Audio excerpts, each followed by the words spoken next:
Commander Velkaris stood in the briefing room of the Galactic Coalition space station, his forearms crossed behind his back as he studied the holographic display. The blue light cast shadows across his reptilian features, highlighting the concern in his yellow eyes. 15 years of military service had taught him to read mission parameters quickly, and what he saw made his scales prickle with unease. The Krillian swarm had taken Kepler 442b 3 weeks ago. The mining colony there housed over 3,000 civilians, and every attempt to retake it had ended in disaster. The coalition had lost 70% of its forces in every single engagement with the swarm. These creatures were like nothing the galaxy had seen before. They adapted to every weapon, overwhelmed every defense, and turned entire worlds into nightmares of organic horror. Behind him, his squad filed into the room, 6 of the finest warriors the coalition had to offer. Threk was a massive stone-skinned Gorlian, capable of shrugging off plasma fire. Scylla had wings that could carry her through any atmosphere, and eyes that could spot enemies from kilometers away. Each member of his team had survived battles that would have killed lesser beings. They were professionals, and Velkaris trusted them with his life. The door hissed open one final time. 2 figures entered, and Velkaris felt his heart sink. They were humans. The first was a male, perhaps in his 30s by human standards, though Velkaris found it difficult to judge their ages.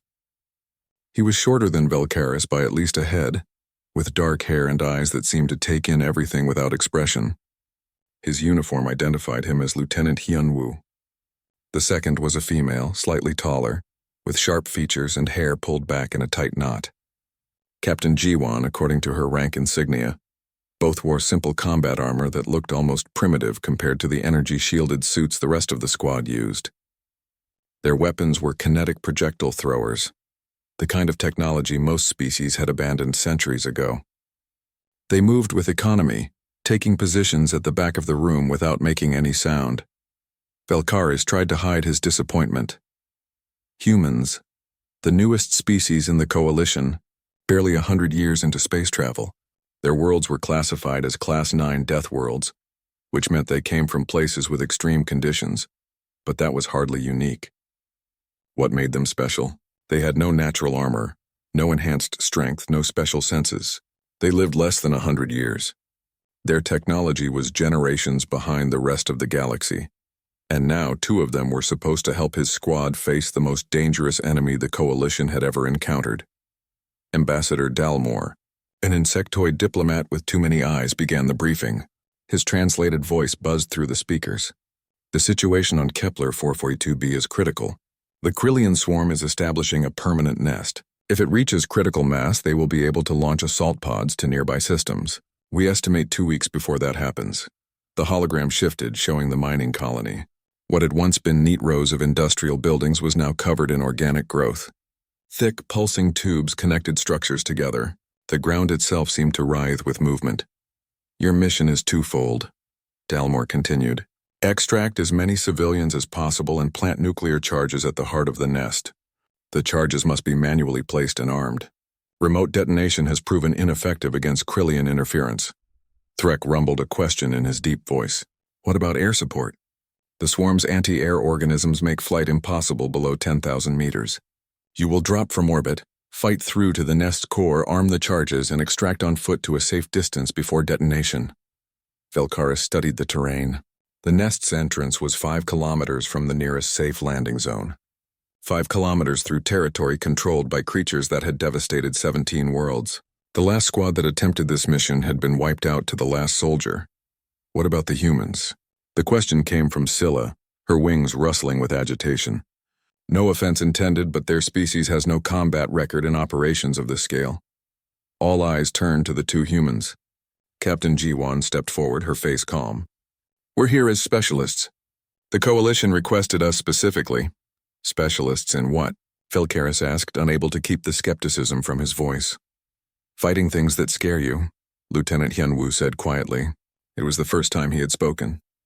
His voice was level, almost flat. Velkaris felt his neck spines rise slightly. Was that arrogance? Stupidity? He could not tell. The human's face showed nothing. The briefing continued for another hour. They reviewed entry points, defensive positions, extraction routes, and contingency plans. Through it all, the 2 humans remained silent, occasionally making notes on their datapads but asking no questions.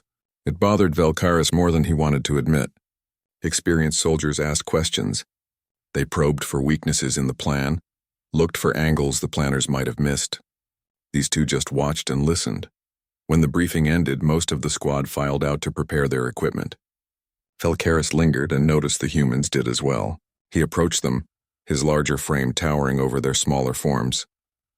"I need to know you can handle this," he said bluntly.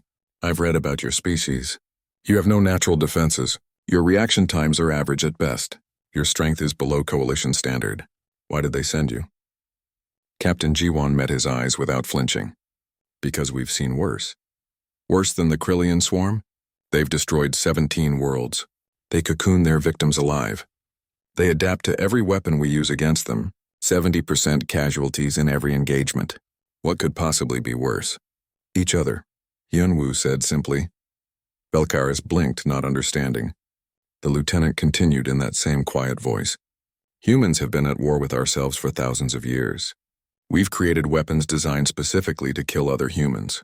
We've studied every possible way to hurt, to destroy, to survive against enemies who think like us, who want to live as badly as we do.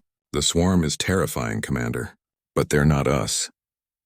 There was something in the way he said it that made Velkaris uncomfortable. Not a boast, just a statement of fact, like he was talking about the weather.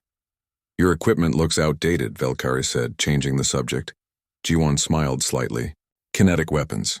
Simple, reliable, and hard to adapt to. The swarm adjusts to energy weapons quickly, but a bullet is just mass and velocity. Physics doesn't adapt. And if you're overrun, your armor provides no energy shielding. Then we fight hand-to-hand if we have to," Jiwon said. "We've done it before." Velkaris wanted to say more to express his doubts, but he stopped himself. They were here now, assigned to his squad by Coalition Command. He would have to trust them, or at least keep them alive long enough to complete the mission. "Get some rest," he said finally. "We drop in 12 hours. The humans nodded and left. Velkaris watched them go, noting how they moved through the corridor. Light on their feet, heads constantly moving, taking in their surroundings.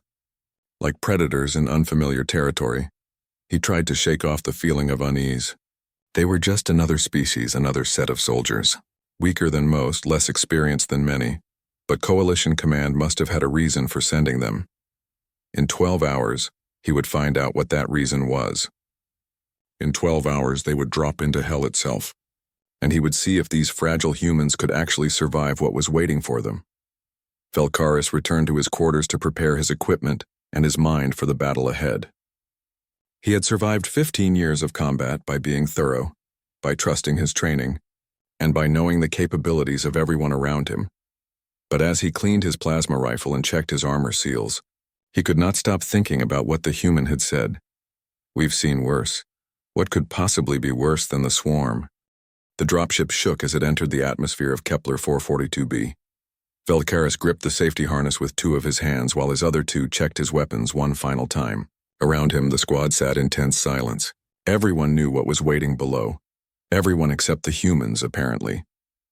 Captain Jiwon and Lieutenant Hyunwoo sat across from him, and to his surprise, they seemed relaxed. Jiwon had her eyes closed, head tilted back against the hull. Hyunwoo was doing something with a small device, and Velkaris realized he was listening to something through an earpiece. "What are you doing?" Velkaris asked, having to shout over the roar of atmospheric entry. Hyunwoo looked up. "Listening to music. Helps me focus. Music. Entertainment." They were about to drop into a war zone, and this human was listening to entertainment. Velkaris felt his scales flush with irritation. This was exactly what he had feared. They were not taking this seriously. But then Jiwon opened her eyes and looked at him, and Velkaris saw something there that made him reconsider. Her eyes were sharp, focused, and completely aware. She was not relaxed. She was waiting, like a coiled spring ready to release. 30 seconds to drop, the pilot announced. The humans began their final equipment check with smooth, practiced movements. Hyunwoo pulled out his rifle, a simple metal and polymer construction that looked ancient compared to the plasma weapons everyone else carried. Jiwon checked the magazines on her vest, counting them twice. The dropship's rear door cracked open, and Velkaris got his first real look at the colony. It was worse than the hologram had shown. What had once been a mining facility was now a landscape from a nightmare. Every surface was covered in organic material that pulsed with a wet, rhythmic movement.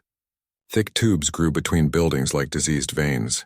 The ground itself seemed to breathe, and the smell that hit them even through their helmet filters was overwhelming. Rotten something else, something alien and wrong. "Move out," Velkaris ordered, and the squad deployed. They hit the ground in formation, weapons ready. The dropship immediately pulled away, not wanting to stay in the danger zone any longer than necessary. They were alone now, 8 soldiers against an entire swarm. For a moment, nothing happened. The organic landscape pulsed and breathed around them, but there was no movement, no sign of the enemy. Just the terrible quiet of a dead place. Then Scylla, who had the best eyes in the squad, pointed to a building ahead. Movement. Multiple contacts. They came fast. Too fast. Krillian drones burst from the organic growth, spider-like creatures the size of ground vehicles. Their legs were sharp enough to punch through steel, and their bodies were armored with thick plates that shifted and changed color as they moved. The holograms had not prepared Velkaris for how wrong they looked. Their movements were not natural. They skittered with a horrible coordination that spoke of a single mind controlling them all. "Open fire," Velkaris shouted. Plasma bolts lit up the air. Threk's heavy cannon tore through the first wave, and for a moment, Velkaris thought it might be manageable. But then the second wave came, and he saw them adapt. Their armor plates shifted, reflecting some of the plasma fire. They were learning, adjusting to the weapons even as the battle began. One of the drones got through their line and grabbed Tillich, a scout from a low-gravity world. She screamed as the creature's legs pierced her armor. It dragged her back toward the organic growth with terrible speed. 2 more squad members went down, pulled into the mass of writhing bodies. Velkaris felt ice in his blood. This was happening too fast. They were being overwhelmed, and they had only been on the ground for less than a minute. His training screamed at him to calculate retreat options, to preserve what forces he could. Then he heard a sound he had never heard before, a sharp, rapid cracking noise. Not the hum of plasma weapons, but something harder, more violent. He turned and saw Hyunwoo walking forward directly toward the swarm. His rifle kicked against his shoulder with each shot, and wherever he aimed, drones fell. Not pushed back. Not wounded dead. The human was not running. He was advancing, each step measured, each shot placed with precision. A drone leaped at him, and instead of dodging, Hyunwoo sidestepped at the last possible second and shot it 3 times in the center mass as it passed. It crashed to the ground and did not move again. Minho covering fire on the left flank. "Eunji, pull back the wounded!" Jiwon's voice cut through the chaos with absolute authority. Velkaris had not even noticed when 2 more humans had appeared. They must have been in a second dropship. Sergeant Minho was massive for a human, carrying a weapon that looked too heavy for his species. He set it up on a bipod and opened fire. The sound was deafening and the effect was immediate. The heavy rounds tore through Krillian armor like it was paper. The drones that had been adapting to plasma fire had no defense against simple metal traveling at hypersonic speeds. Private Yunji, smaller and younger looking than the others, ran directly into the crossfire. She grabbed one of the wounded aliens and dragged them back to cover with surprising strength. Then she went back for another, completely ignoring the fact that drones were dying all around her. Velkaris forced himself to move. His squad was dying, and he was standing frozen like a cadet in their first battle. He opened fire, falling back on his training, trying to create a defensive position. But the humans were not defending. They were attacking. Jiwon moved like she was dancing, her movements fluid and controlled. She fired in short bursts, never wasting ammunition, always moving to a new position before the swarm could target her. When a drone got close, she pulled a knife from her belt and drove it into a joint in its armor with surgical precision. Hyunwoo had reached an elevated position on a pile of rubble. From there, he picked off drones with methodical efficiency. His face showed no emotion. No fear, no excitement, just absolute focus. He was like a machine, but somehow more terrifying because Velkaris knew he was not a machine. He was a living being choosing to walk into this nightmare. The battle lasted 9 minutes. 9 minutes that felt like hours. When it finally ended, the ground was covered in Krillian corpses. Some of them were still twitching, their nervous systems not yet accepting that they were dead. Velkaris looked at his squad. They had lost 3 members in the first contact. 3 experienced soldiers dead or dragged away in less than 10 minutes of combat. The survivors were shaken, their weapons trembling in their hands. The humans were checking their ammunition and treating the wounded. They looked tired but not afraid. Yoonji was working on Threk, who had taken a leg wound.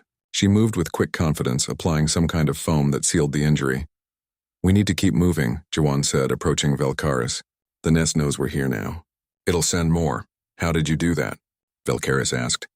His voice sounded strange to his own ears. "How did you just walk toward them?" Jiwon looked at him for a moment, then smiled slightly. It was not a happy smile. "Because if we walk backward, we die tired. If we walk forward, maybe we live. Maybe we win. That makes no sense." The tactical advantage was in establishing a defensive position. "Commander," Hyun-woo said, joining them. His rifle was still smoking slightly from the heat of sustained fire. "The swarm does not respect defensive positions. It adapts, it surrounds, it overwhelms. The only way to fight it is to be more aggressive than it expects. More aggressive than a hive mind that destroys worlds?" "Yes," both humans said at the same time. Minho finished reloading his heavy weapon and stood up. "We should move. The commander is right. More are coming." As if summoning them, a distant screech echoed across the colony. It was answered by dozens of others coming from all directions. The swarm was gathering. Velkaris looked at the human soldiers, really looked at them for the first time. Their armor was damaged. Yoonji had a cut on her face that she had not bothered to treat. Minho was breathing hard from the exertion of firing his massive weapon. Hyun-woo's hands were steady, but Velkaris could see the slight tension in his jaw. They were not fearless. They were afraid just like everyone else, but they were still moving forward. "Formation up," Velkaris ordered, making a decision. "We follow the humans' lead. They seem to know how to fight these things." Jiwon nodded and pointed toward a large structure in the distance. "The nest entrance should be there. Stay close, stay quiet when possible, and when I say run, you run." "Understood." The squad acknowledged, and they began moving through the nightmare landscape. Above them, the organic tubes pulsed with movement. Around them, the walls seemed to watch with thousands of unseen eyes. And ahead of them, the humans walked steadily toward the heart of darkness, their primitive weapons ready, their soft bodies unprotected by energy shields. Velkaris followed, and tried not to think about what waited in the nest below. The entrance to the nest was a wound in the earth. Organic material had grown around the original mine shaft, transforming it into something that looked like a throat. The walls pulsed with a wet, rhythmic movement, and a smell rolled out from below that made Velkaris' stomach turn even through his helmet filters. "The secondary team has reached the civilian shelters," Jiwon said, checking her communications device. "They're beginning evacuation. We need to get those charges planted before the swarm realizes what's happening." Velkaris looked at the entrance and felt something he had not felt in years of combat. True fear. Not the tactical concern of a dangerous mission, but primal terror at the wrongness of what lay ahead. Every instinct in his body screamed at him to turn around, to run, to be anywhere but here. "I know," Hyun-woo said quietly beside him. Velkaris turned to look at the human. "Know what? What you're feeling, the fear, it's designed to keep you alive." The human checked his rifle, his movements calm and precise. "The nest produces pheromones that trigger fear responses in most species. Your body is trying to protect you. And humans are immune? No, we feel it too. We just do it anyway." Before Velkaris could respond, Jiwon started down into the nest. The rest of the squad followed, with Velkaris bringing up the rear. The humans had given him a small device that would filter some of the pheromones, but it could only do so much. The descent was slow and terrible. The tunnel walls were not rock anymore. They were organic, covered in a slick substance that made walking difficult. Worse, they seemed to breathe. The walls expanded and contracted in a rhythm that reminded Velkaris of a heartbeat, and there were bodies, not corpses lying on the ground, but people cocooned in the walls themselves, miners who had been caught by the swarm and incorporated into the nest structure. Some of them were still alive. Velkaris could see their eyes moving behind the translucent material that covered them. They were aware, trapped, unable to scream. Scylla made a sound of distress and turned away. Threk, normally unshakable, had to stop and steady himself against the wall. Even touching the wall seemed to horrify him, and he jerked his hand back quickly. The humans kept moving. Yoonji paused briefly at one of the cocooned victims, checked for vital signs, then shook her head and continued forward. There was sadness in her expression, but not the terror that Velkaris felt. How could they stay so calm? They descended deeper. The tunnel branched several times, but Jiwon seemed to know which path to take. She consulted her scanner occasionally, following some signal that Velkaris could not detect. The temperature increased as they went down. So did the smell. And the sound. There was a constant noise now, a wet clicking that came from everywhere and nowhere, the sound of the swarm communicating, coordinating, moving through the nest around them. Then they entered the chamber, and Velkaris understood what true horror meant. The nest's heart was vast, a cavern that must have been a kilometer across. The walls, ceiling, and floor were all organic material, pulsing and writhing with constant movement. Thousands of Krillian drones moved along the surfaces, building, expanding, doing whatever mysterious work the hive mind commanded. But worse than the drones was the structure at the center. A massive spire of organic material reached from floor to ceiling, and within it, Velkaris could see hundreds more cocooned victims. They were being processed, transformed, turned into something else. The spire pulsed with a deep red light, and Velkaris realized it was the nest's brain. The center of the hive mind, there, Corporal Deho whispered. He was a human demolitions expert who had joined them at the entrance. He pointed to several locations around the chamber. We plant charges at those points. When they detonate, they'll create a chain reaction that will collapse the entire nest. We'll never reach those points, Velkaris said. His voice was shaking and he did not care. There are thousands of drones in there. We're 7 soldiers. 8, Yunji corrected quietly. 8 soldiers against thousands. It's impossible. Nothing is impossible, Jiwon said. Just very, very difficult.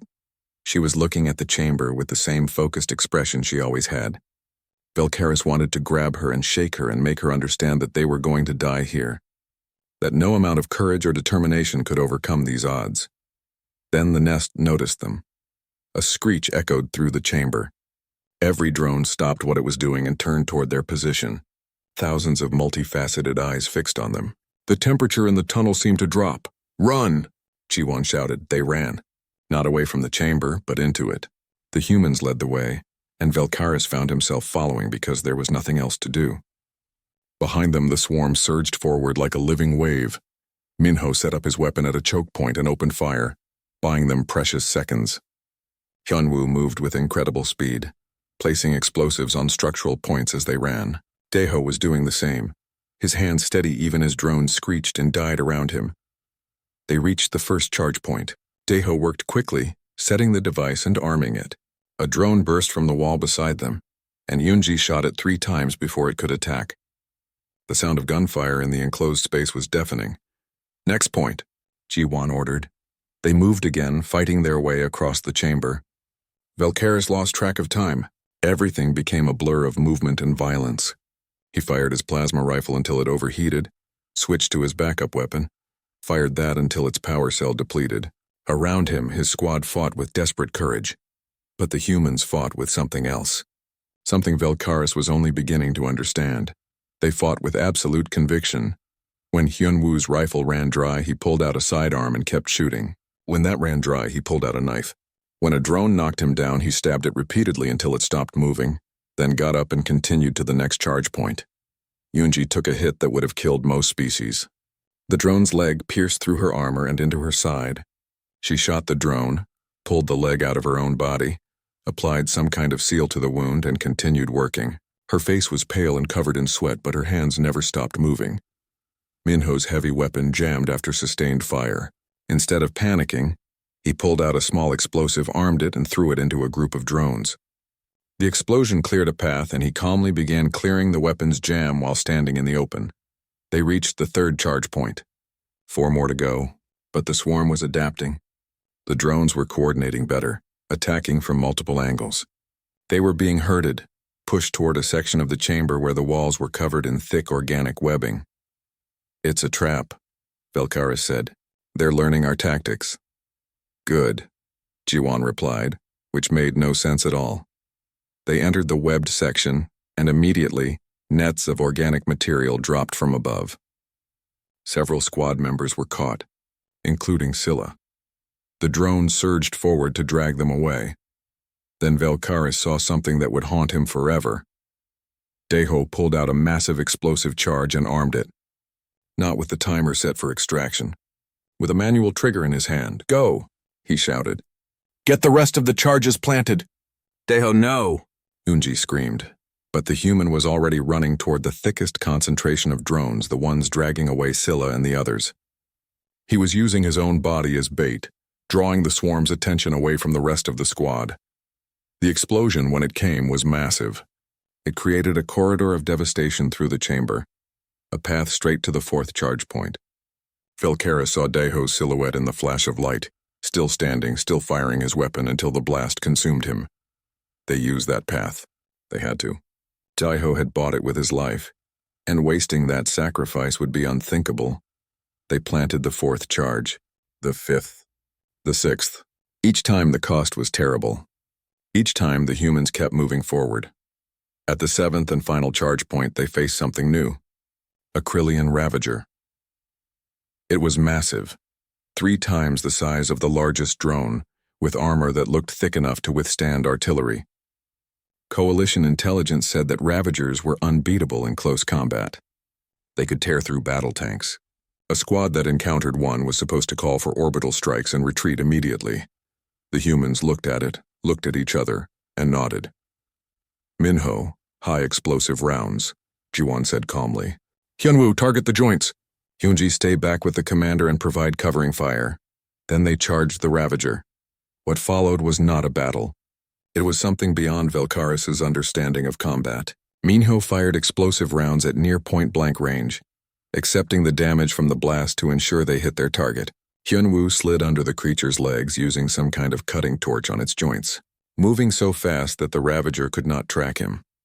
Jiwon coordinated them with perfect precision, her voice never rising, never panicking, always one step ahead of the creature's attacks. It took 4 minutes. 4 minutes of the most intense violence Velkaris had ever witnessed. When it was over, the Ravager lay dead and all 3 humans were injured, but they were alive, and the final charge was planted. "Extraction point is 2 kilometers, Jiwon said, breathing hard. Blood ran down her face from a cut above her eye. "We need to move now." They moved. Through tunnels that collapsed behind them. The extraction ship climbed toward orbit, and Velkaris allowed himself one moment to believe they were safe. One moment to think that the nightmare was over. Then the communications officer's face appeared on the screen and he knew it was not. "Commander, we have a problem. The civilian extraction is only 60% complete. The swarm is converging on their position faster than anticipated. They won't make it out in time." Velkaris felt his blood turn cold. 1,200 civilians still trapped down there. The nuclear charges were armed and on a timer. 30 minutes until detonation. There was no way to get everyone out in 30 minutes.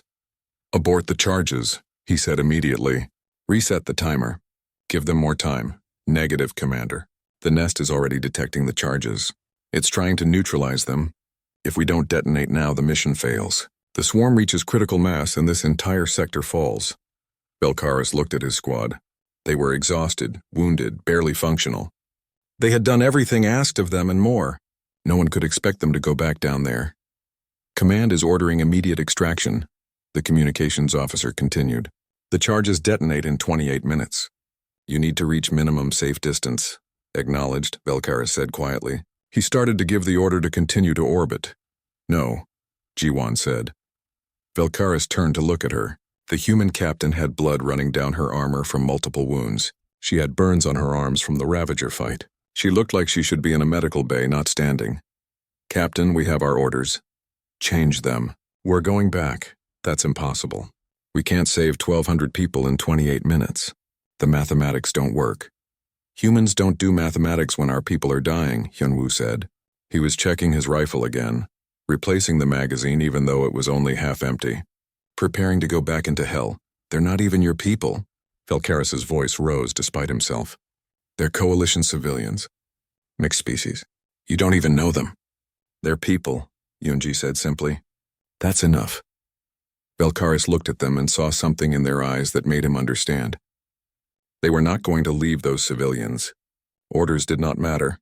Odds did not matter. Safety did not matter. They had decided that those people were going to live and they would die trying to make it happen. "This is insane," Velkaris said. Probably, Jiwan agreed. But we're doing it anyway. You can stay here if you want. No one would blame you. Velkaris looked at his squad. Threk was wounded. Scylla had lost a wing. The others were in various states of exhaustion and injury. They had already survived the impossible once today. What's the plan? He heard himself ask. Jiwan smiled. It was not a nice smile. It was the smile of someone about to do something very dangerous and very stupid. We implement Protocol Omega. What's that? You really don't want to know, Hyunwoo said. But he was already moving to a storage locker, pulling out medical injectors filled with some kind of blue liquid. The ship turned around and dropped back toward the colony. As they descended, Velkaris watched the humans prepare. They injected themselves with the blue liquid, and he saw their pupils dilate. Their movements became faster, sharper. Their breathing increased. Whatever the substance was, it was pushing their bodies beyond normal limits. Combat stimulants, Yoonji explained, seeing his expression. They increase reaction time, pain tolerance, and adrenaline production. They're toxic to most species. For humans, they're just dangerous. How dangerous? Very, but will crash after about 20 minutes. Which is fine because the charges detonate in 26 minutes. They landed near the civilian extraction point. The scene was chaos. Thousands of colonists were being herded toward transport ships by a small security detail. But the swarm was closing in from all sides, a living tide of chitin and hate. Minho, you're on the east perimeter. Hold it no matter what. Hyunwoo, west side. Yoonji, get the wounded onto ships. I'll coordinate, Jiwan barked orders like she was running a training exercise, not a desperate last stand. What about us? Velkaris asked. Help evacuate. Prioritize the wounded and children. Leave everything else behind. Then the humans moved and Velkaris saw what Protocol Omega really meant. They fought like they were already dead. Like pain and exhaustion and fear did not exist. Like the only thing that mattered was buying enough time for those civilians to escape. Minho set up his position and opened fire. When drones broke through, he used explosives at distances that should have killed him. When his ammunition ran out, he used the empty weapon as a club. When that broke, he fought with his hands, somehow finding the strength to tear through chitin armor with desperate chemical-fueled strength. Hyunwoo moved through the swarm like a ghost. His rifle never stopped firing.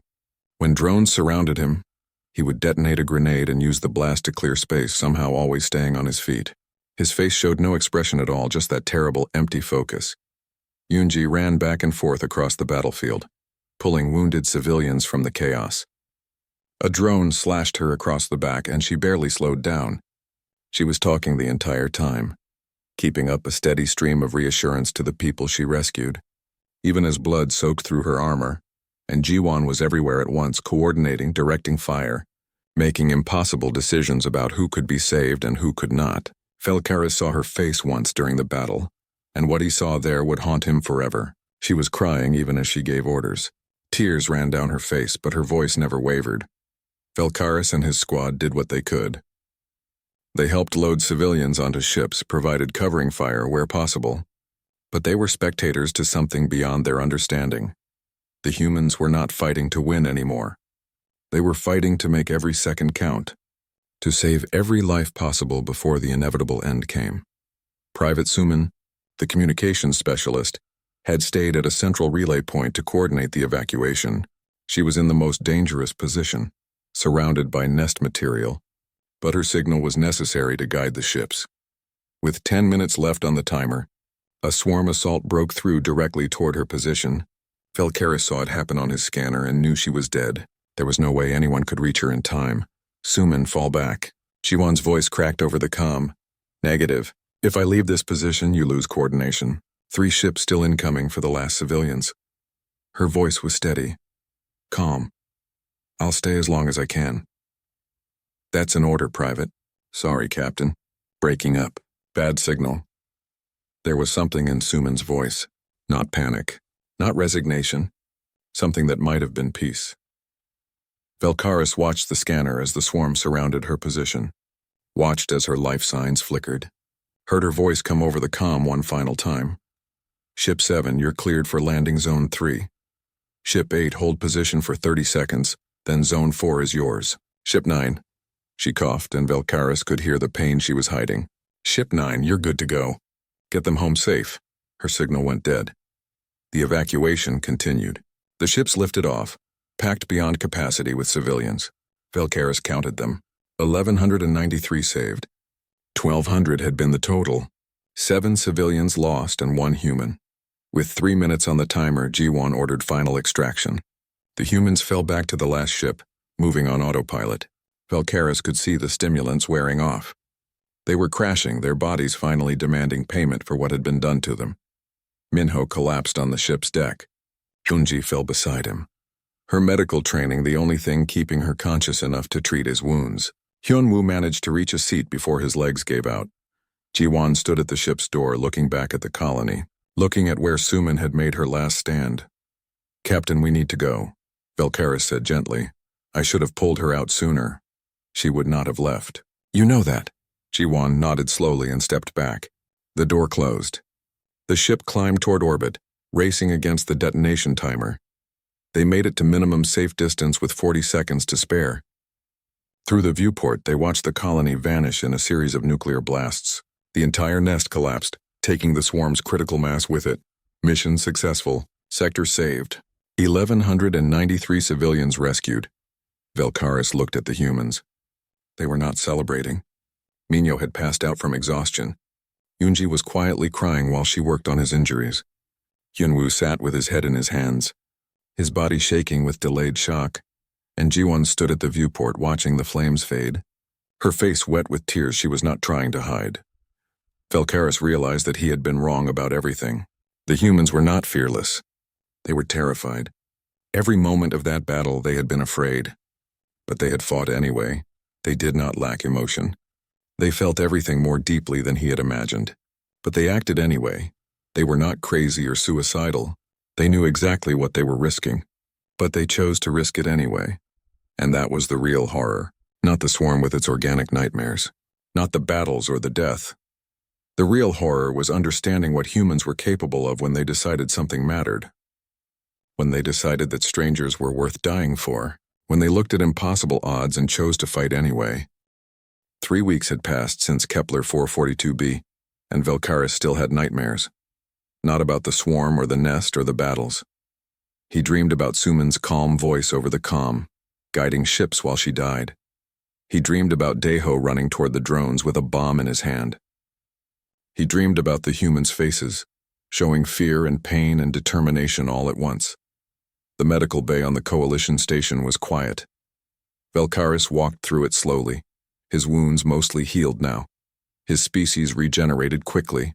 The psychological wounds were taking longer. He found the humans in the recovery wing. Minho was in a specialized bed, his legs covered in regenerative wraps. The doctor said he would walk again, but it would take months. Daeho had survived somehow, but he had lost both legs in the explosion. He was in the next bed making jokes with Minho about racing in wheelchairs. Yunji was sitting up reading something on a data pad. The wound in her side had nearly killed her, but she had been back on her feet within a week. Now she was studying, preparing for her next assignment.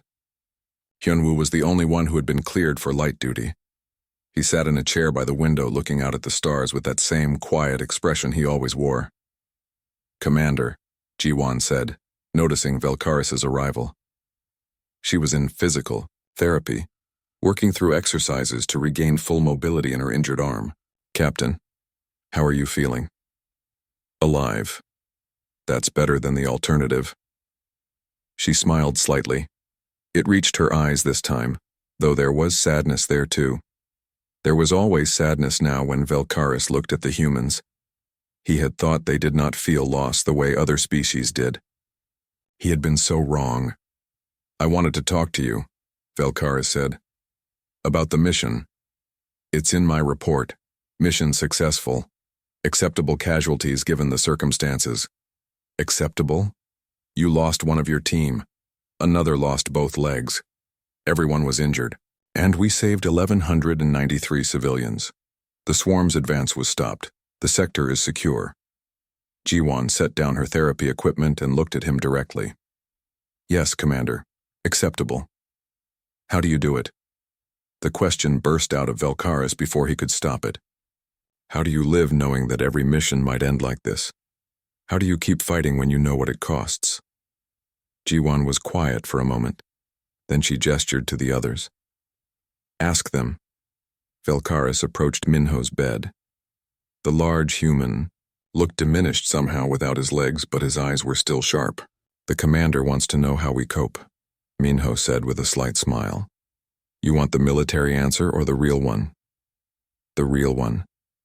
We carry our dead with us. We don't forget them, but we don't let them stop us either. Suman would be angry if we quit because of her. She made her choice. We honor that choice by continuing the mission. But you're broken. Your body is broken. Body can heal. Besides, I'm not useless yet. I can still teach, can still plan. Just because I can't run doesn't mean I can't fight. Minho's expression grew serious. In human history, we have stories of warriors who kept fighting after losing limbs. We have stories of people who survived impossible situations and came back stronger. Pain is temporary. Giving up is forever. Velkaris moved to Deho's bed. And you? You ran toward an explosion. You used your own body as a weapon. Deho laughed, though it sounded tired. Someone had to. The squad was trapped, and I had the explosives. Simple mathematics, Commander. 1 life to save 7. Good trade. But you did not die. No. Which means I get to make the same trade again if I need to. Humans are stubborn like that. We don't know when to quit. Yunji looked up from her datapad. We're not crazy, if that's what you're thinking. We know the risks. We train for them. We prepare for them. But in the end, knowledge and preparation only matter if you're willing to use them. Some species know when to retreat, when to preserve themselves. Humans know when to stand. Even if standing means dying, especially then. Because if everyone retreats, if everyone makes the safe choice, then evil wins by default. Someone has to be willing to draw a line and say, no further. For humans, that line is wherever innocent people need protection.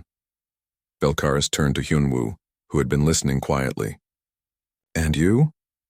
What do you think? Hyunwoo stood and walked over to them. I think about a story from human history. Thousands of years ago, a small group of human warriors held a mountain pass against an overwhelming enemy force.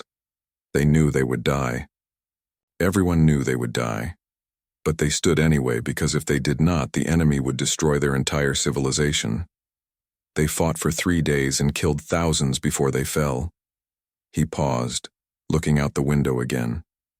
We still tell that story. We still remember their names. They've been dead for over 2,000 years, but they matter. Their choice mattered. That's what humans understand, Commander. Death comes for everyone eventually. The only question is whether your death means something. Before Velkaris could respond, the door opened and a new figure entered. Admiral Tejan was tall for a human, with gray in his hair and scars on his face that spoke of many battles. He wore his dress uniform, and Velkaris recognized the insignia of the human fleet command. At ease, the admiral said, though no one had moved to attention. He carried a small box under his arm. I'm here for Private Suman's memorial service. I thought you might want to attend, Commander. You fought beside her. Velkaris had not known there was a service. He nodded and followed the admiral and the mobile humans to a small chapel on the station. Other species held ceremonies for their dead, but they were usually brief, formal affairs. A recognition of loss and then moving forward. The human memorial was different. It was held in a small room decorated with images of Suman, pictures from her childhood, her training, her service. There were people there that Velkaris did not recognize. Family, he realized. She had family who had traveled across space to be here. The service was not brief. People stood and told stories about Suman. Funny stories, sad stories, stories that made people laugh and cry simultaneously. They talked about her life, not just her death. They celebrated who she had been, not just what she had done. Admiral Tejan spoke last. Suman chose to stay at her post knowing what would happen. She was afraid. She told me so once during training. She said she was terrified of dying alone. But when the moment came, she chose duty over fear. She chose her mission over her life. And because of that choice, 1,193 people went home to their families. The Admiral opened the box he had carried and pulled out a medal. This is the Coalition Star of Valor. It's awarded to soldiers who sacrifice themselves to save others. Suman is the third human to receive it, and she earned it by being exactly who she always was. Brave, dedicated, and unwilling to leave anyone behind. He placed the medal on a small memorial stand with Suman's picture. We'll send this to her family, along with our promise. The promise that her sacrifice meant something, that we will carry her memory with us into every battle, that we will not waste the gift she gave us. After the service, Velkaris found himself alone with Admiral Tejin. The older human looked tired, carrying the weight of command on his shoulders. "Why do you do it?" Velkaris asked. "Why do humans keep volunteering for these missions? You know what they cost. You've seen the price." Admiral Tejin was quiet for a long moment. "Have you studied human history, Commander?"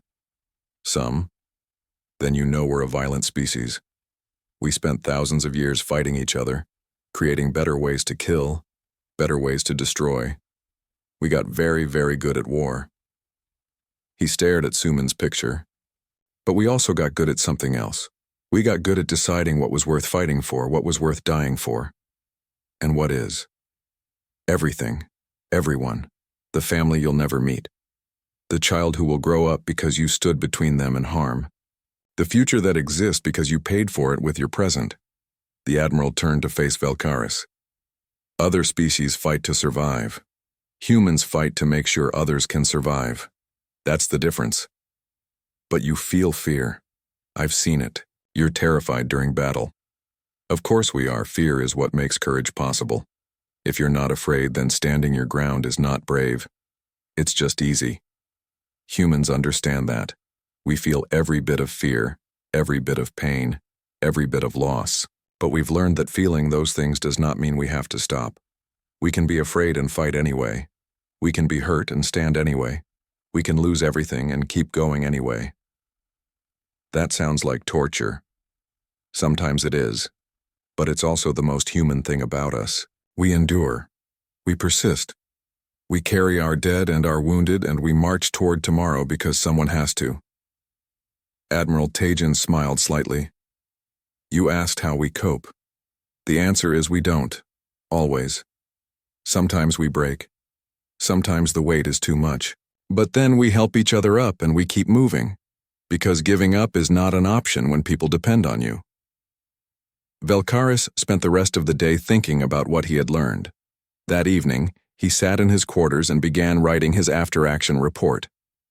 He had started it 3 times already and deleted it each time. This time he knew what to write. He described the mission in detail, the battles, the casualties, the victories. But he also included something unprecedented in Coalition reports. He included his observations about human psychology, human determination, human sacrifice. He wrote about watching Suman die to save strangers.